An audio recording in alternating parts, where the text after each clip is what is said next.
Sound all right? Oh, yeah, that sounds good. I was slightly worried about what kind of person I'd become wearing a Brittany mic, so I'll try behave myself. It's such a privilege to be here this morning, be able to preach.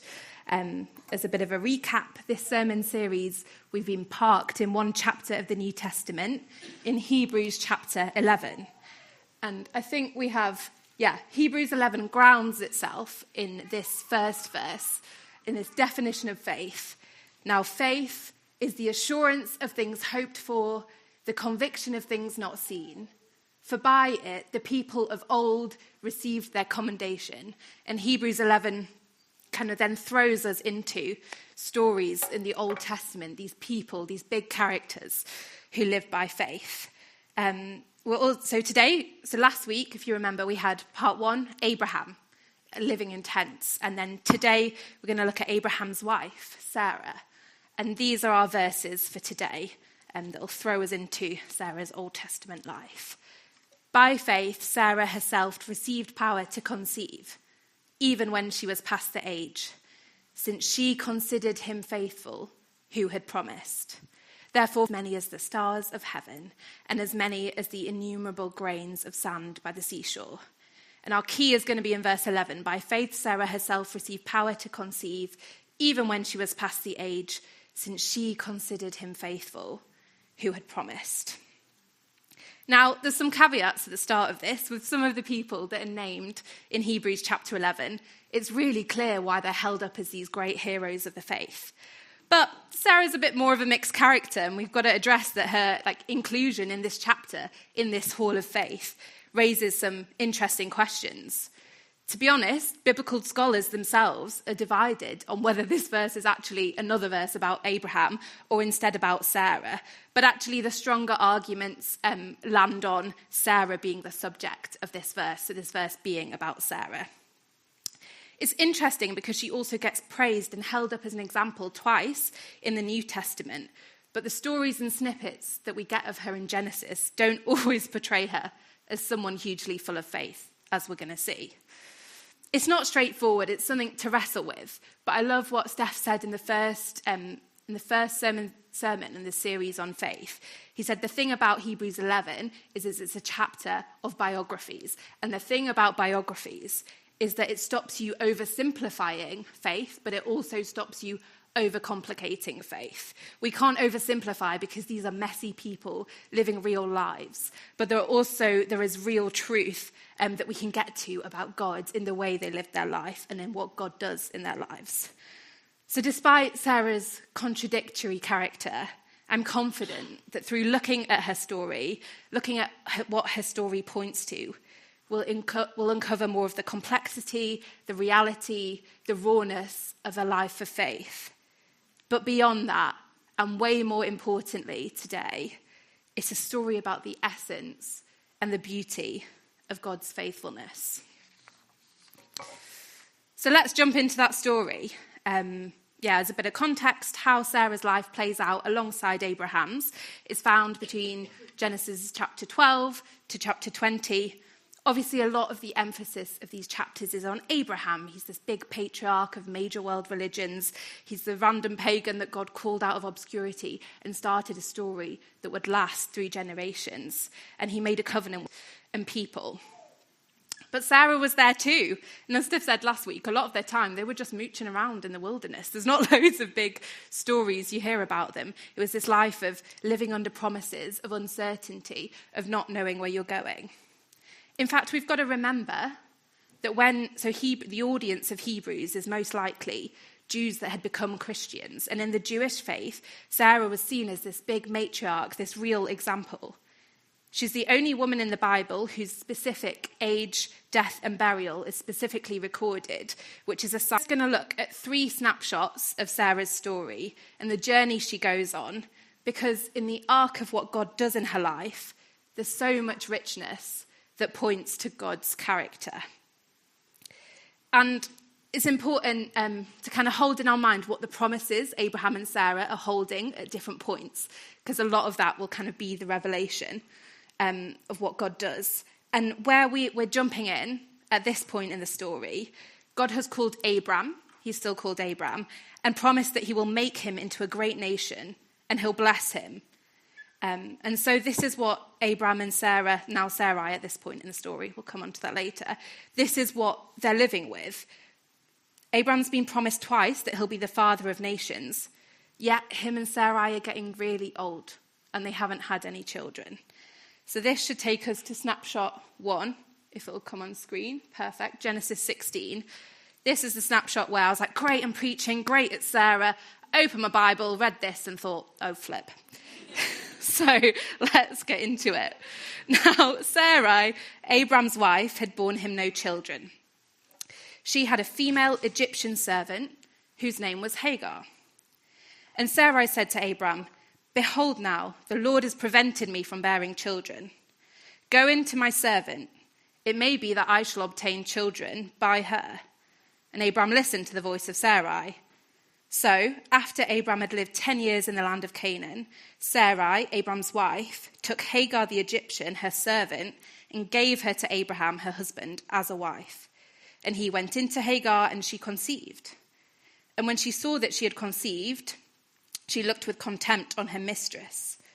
And Sarai said to Abraham, may the wrong done to me be on you. I gave my servant to your embrace. When she saw that she had conceived, she looked on me with contempt. May the Lord judge between you and me. But Abram said to Sarai, behold, your servant is in your power. Do to her as you please. Then Sarai dealt harshly with her, and she fled from her. It's a really tricky passage, isn't it? There's a few things I want to note at the outset. So one important contextual point is that what Sarai does has been documented as common practice in other Near Eastern texts at that time. So she didn't come up with a scheme all of her own. This is what, if you couldn't have children and you didn't know where you to a servant, I'm not saying that that's a good idea. It's obviously a recipe for total family dysfunction. You can imagine the reality TV series you'd get from it today. But that's kind of where the ideas come from. And it's tricky. Both women in that position are in, no one's winning there. And God had not yet specifically, at this point in the story, he's made this promise to Abraham that he'd have his own heir, that he'd have offspring to fill stars in the sky, that he'd establish a covenant with him. But he hasn't specifically said this would be through a child with Sarai, Abraham's wife. In later chapters, in fact, it's clear that Abraham still thinks for a while that the covenant will be established through Ishmael, who is the son that Hagar has in this story. So it's this thing of living with promises, but it's uncertain. And we've got to imagine what it must have been like for Sarai to be living with this big promise, but then years go by, and in her understanding, in her body, the possibility of her being a part of that promise, from how she sees it, is ebbing away every day. In a culture where a woman's worth was defined by her ability to have children, you can imagine the hope slowly ebbing away till one day it's not there anymore, and she feels that pain. But I'm not excusing her actions either. From the pain, Sarah lashes out. In one sense, she's powerless, but in another sense, she uses the power that she has in the situation to abuse Hagar, to use Hagar and mistreat her. And we see the harshness and the brokenness of the situation, of the confusion. And it's, the pain and the brokenness, even more of that, is brought about by the messy humanness of Sarai's solution to a promise that has not yet been fulfilled. She's trying to control the situation. She doesn't know how it's going to play out. She's in pain. It's a really hard point in the story. And this isn't the focus of today's sermon. You could do a whole nother one on Hagar and how God deals gently with Hagar. But I do want to note that in the verses after this, there's an amazing sense of God's faithfulness in the way he deals with Hagar. So the son that Hagar has is called Ishmael, which means God hears. And Hagar, in an encounter with God, says to God, "You are El Roi. You are the God who sees me." So even in the mess that's been brought about by human brokenness, God is working out his faithfulness behind the scenes. Years pass, 13 years actually, and then before our next snapshot, in chapter 13, I'm going to fill in a gap, God promises more specific to Abraham. He gets more specific in his promise. He says that the promised son will be through Sarai, and it will be within a year. He also says, your wife will no longer go by the name of Sarai, she'll be called Sarah. Now, in the Hebrew as well as the English, this is just one letter change. You could think, big deal. But actually, Sarai means my princess. It's singular and it's specific. Sarah means princess. This is general and this is generational. It speaks to the role she will have as within the promise as a mother of nations that will bear kings, which is part of what God's already said he's going to do. So he's bringing Sarah into his big plan, and he's getting more specific. Abraham's response to this is he laughs. He's like, no way, man, because they're old, and it just seems impossible. And interestingly, at this point in the story, in chapter 17 of Genesis, God reveals this to Abraham, but not to Sarah yet. It seems that Abraham doesn't tell Sarah either. You would have thought it's kind of a useful thing to communicate. But it doesn't seem that he tells Sarah. But that's what I want us to have in our head as we land in our next snapshot. So we had a longer, wonderful sermon from Rich on this in our hospitality series. Do you remember? This is the story where 3 men turn up at Abraham and Sarah's, I guess, tent. I was going to say house. But, and actually, that sermon was about entertaining angels unaware. And actually, within this story, the men are angels, and one of them is God. Like, they carry the presence of God with them. So when you hear the dialogue, it's God speaking to Sarah. So that's where we're landing. So that's the men, /angels/God, said to him, where is Sarah, your wife? And he said, that's Abraham, she's in the tent. The Lord said, I will surely return to you about this time next year, and Sarah, your wife, shall have a son. And Sarah was listening at the tent door behind him. Now Abraham and Sarah were old, advanced in years. The way of the woman had ceased to be with Sarah. So Sarah laughed to herself, saying, after I'm worn out and my Lord is old, shall I have pleasure? The Lord said to Abraham, why did Sarah laugh and say, shall I indeed bear a child now that I'm old? Is anything too hard for the Lord? At the appointed time, I will return to you about this time next year, and Sarah shall have a son. But Sarah denied it, saying, I did not laugh, for she was afraid. He said, no, but you did laugh. So funny, isn't it? It's like, don't hide. But at this point in the story, Sarah herself hears the more specific promise. She doesn't believe it, and she laughs. It's likely at this point the laughter wasn't scorn. She knows her limitation. She experiences the stark biological reality of her situation, and she can't imagine how the heck this is going to happen. But there's something so wonderful about the way God is dealing with her here. He knows she has to hear the promise herself. There's a sense of that. He knows she struggles to believe it. And then here we come to like such a key phrase, the challenge gently posed by God to her. Is anything too hard for the Lord? If we go to the next slide, the language here in the Hebrew is stunning. So the Hebrew word for too hard for is this word pala, but it doesn't just mean difficult. There's a sense it can mean extraordinary or wonderful. It describes miraculous divine acts. So it can be translated as wondrous. It's the same word that's used in I praise you because I'm fearfully and wonderfully made. Marvelous are your works. Or Psalm 118, this is the Lord's doing. It is marvelous. So this is the challenge that God poses to Sarah in this passage. Is anything too difficult to me? Too wondrous? Too marvelous? Too distinct? This is a challenge to lift Sarah's eyes and break open her heart to the possibility of what God can do. It's a challenge to stir her faith after years of confusion, of pain, of wondering and wondering. It's a challenge for her to lift her eyes. And I think it's something we can sit with too. We can let it seep into our hearts and infuse our own perspective and perception of reality. Is anything actually too wondrous for the Lord? Then in our next snapshot, we see the wonderful fruition of God's faithfulness to Sarah. So we get to Genesis 21. The Lord visited Sarah as he had said, and the Lord did to Sarah as he had promised. And Sarah conceived and bore Abraham a son in his old age at the time of which God had spoken to him. Abraham called the name of his son who was born to him, whom Sarah bore him, Isaac. And Abraham circumcised his son Isaac when he was 8 days old, as God had commanded him. Abraham was 100 years old when his son Isaac was born to him. And Sarah said, God has made laughter for me. Everyone who hears will laugh over me. And she said, who would have said to Abraham that Sarah would nurse children? Yet I have borne him a son in his old age. These are wonderful verses. The Lord did to Sarah as he had promised. He did exactly what he said he was going to do at exactly the time.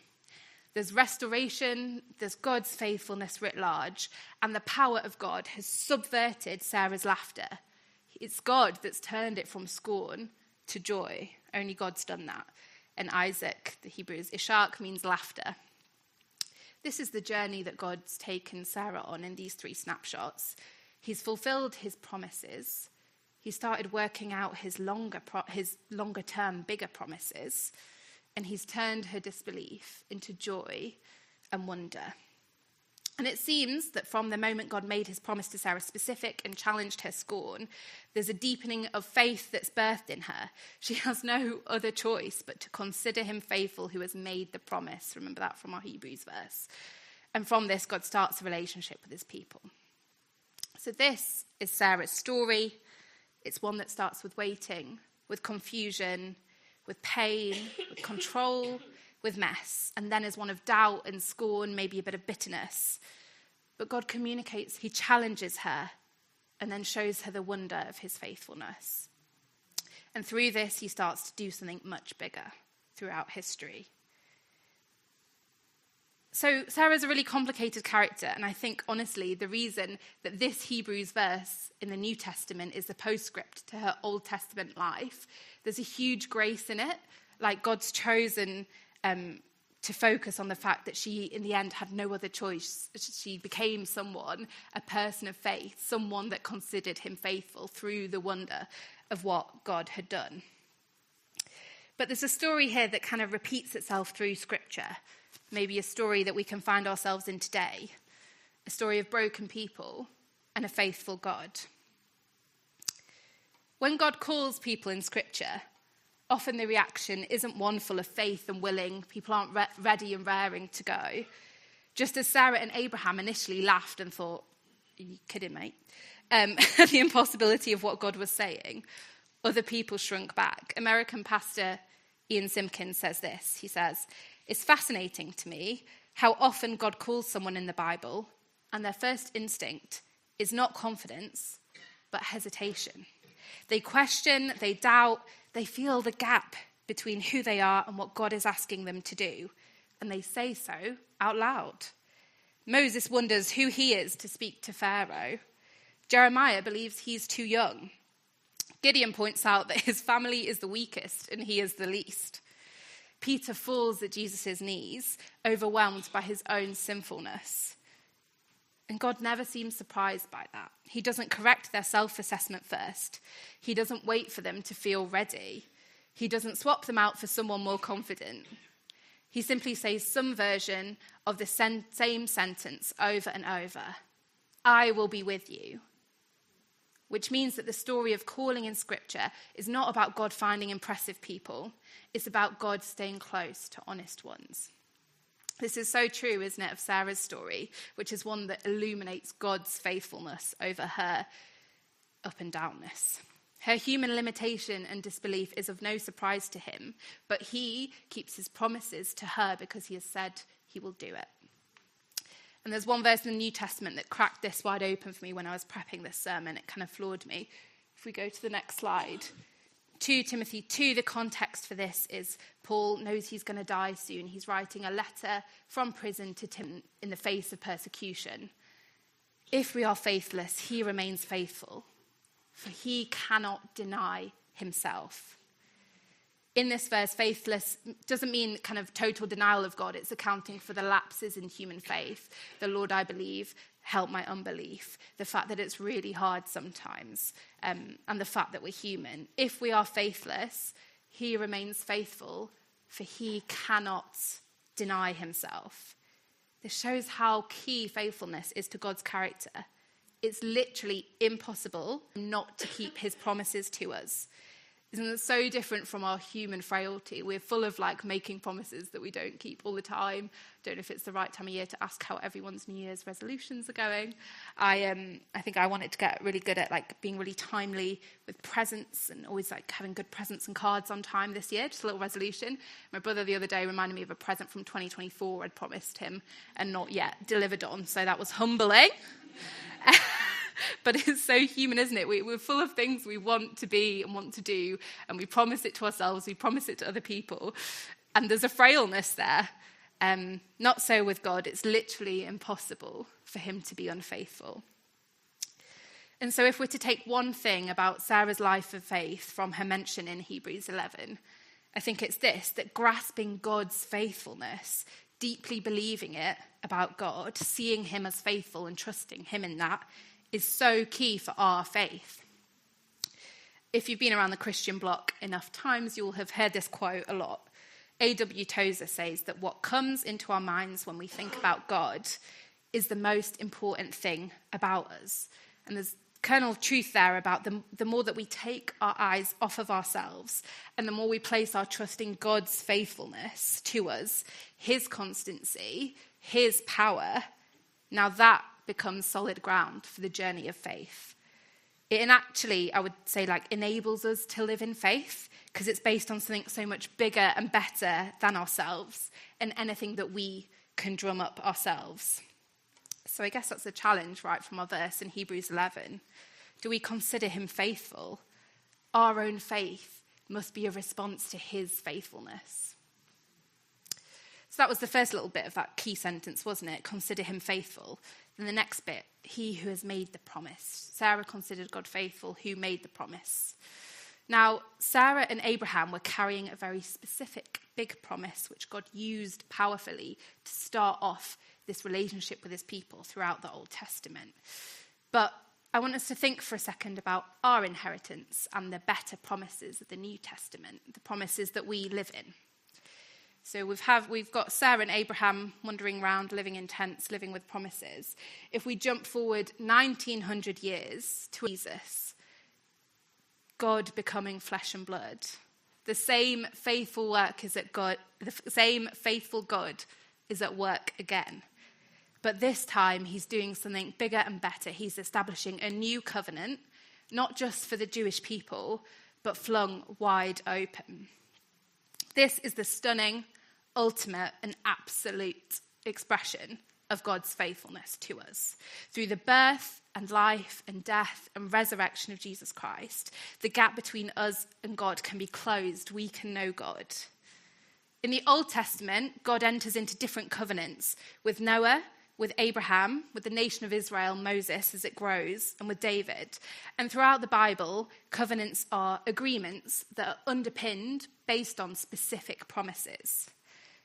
But it's the promises of the new covenant, of the New Testament, that are our inheritance, that we can live in and we access through Jesus.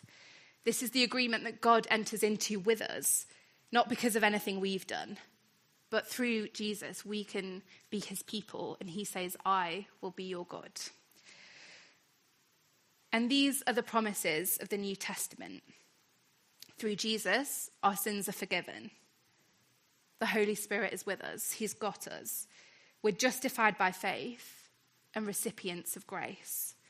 We have new life in him and are changed by his power. We're adopted into his family forever.